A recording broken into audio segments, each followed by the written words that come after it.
Australians are becoming increasingly dissatisfied with the country's political system. For years now, polls and focus groups have revealed a consistent disenchantment. Tonight, Lateline can exclusively reveal the results of the most detailed survey yet on political attitudes. Compiled for the Museum of Australian Democracy, it shows that voters give their elected representatives a resounding fail, and they're hungry for political reform, including the right to recall their local MPs from Parliament and make them face another election for their seat. In a moment, we'll hear from a panel including Independent Federal MP Cathy McGowan, Matthew Gordon, co-founder of OurSay, a digital democracy site, and the head of the St James Ethics Centre, Simon Longstaff. But first, Margot O'Neill has the details of this latest survey. You've been told to sit down. If Australians had their way, our major political parties would face a revolution. Parties would have to give their MPs a free vote in Parliament rather than follow the party line.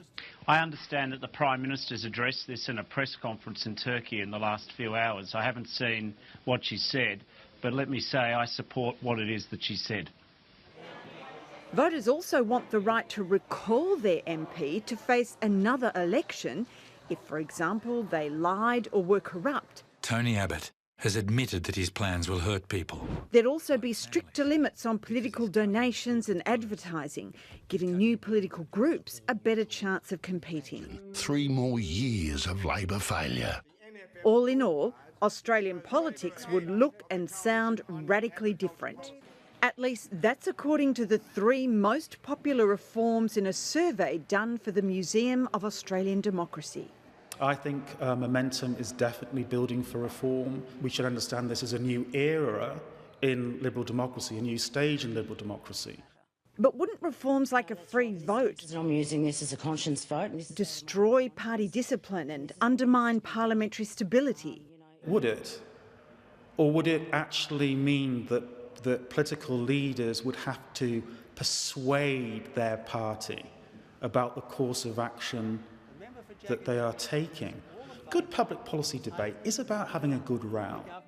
If a free vote's not enough to quicken the pulse of professional politicians, what about giving voters the right to recall their MP for a fresh election? Consider this, just 8% of those surveyed believe their local MP does a good job. If you have the threat of voter recall, politicians will be more responsive to the needs of their constituents. Between 80 and 90% of Australians believe that they have little or no influence over national decision-making. The survey shows that Australians of all ages still embrace democracy and its freedoms and stability. But there's a growing disenchantment with the nature of the political process, and particularly with the current politics on offer. And they associate that with what they characterise as the untrustworthy contemporary politician. when asked what they don't like about democracy in Australia, the top 3 responses are: the media has too much power, politicians get away with broken promises, and big business has too much power. So in other words, the view out there is that in order for governments to get their way, they're having to provide concessions time and time again to big business. It's young people who are leading the way to democratic renewal. Turns out they're not apathetic, they're online. They are more active than any other generation in terms of social media, in terms of collective action through the internet.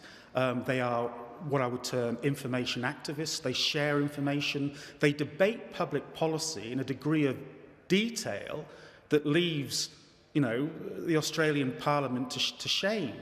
So in our view, young people are in fact the sail and not the anchor of Australian democracy. Margot O'Neill, Lateline.